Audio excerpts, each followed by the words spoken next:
We still have more than 100 days to this election, but at this point, you're losing. First of all, I'm not losing because those are fake polls. It's just over 100 days until the election. This is your 2020 fix.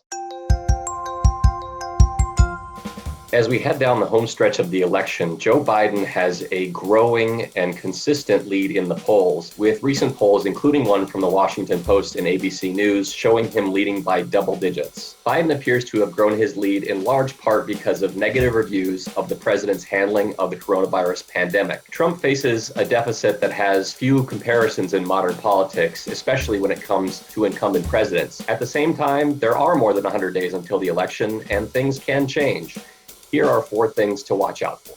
Number 1 is a potential Supreme Court vacancy. We learned recently that Justice Ruth Bader Ginsburg had a recurrence of cancer a few months ago. She says she's doing better and plans to stay on the court for the foreseeable future. But the idea of a vacancy that could push the court even more towards conservatives is something that could help rally the Republican base. At the same time, in 2018, Republicans thought the treatment of then Supreme Court nominee Brett Kavanaugh might help them in the midterm elections. In the end, though, the Democrats actually retook the House. A second thing to watch for as we approach the election is the shift from polls of registered voters to polls of likely voters.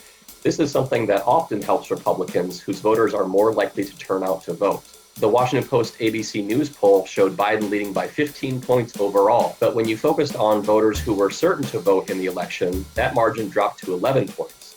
And when you focused on voters who were certain to vote this time and also voted in 2016, the margin was just 7 points. A third thing to watch out for is whether Joe Biden stumbles in the closing weeks of the campaign. Biden has a very demonstrated history of committing gaffes as a candidate and has shown himself to be somewhat unsteady at certain points during this campaign. This campaign will shift in the closing weeks. There will be debates, there will be potentially more person-to-person campaigning, and there will be more scrutiny of both candidates. The fourth thing to watch out for is the ongoing coronavirus pandemic. Democrats appear to have built a big advantage when it comes to use of vote by mail, which has been expanding in many states across the country. At the same time, polls show that Republicans are significantly less concerned about the virus, which suggests that Election Day turnout could be more favorable to them than it might otherwise be.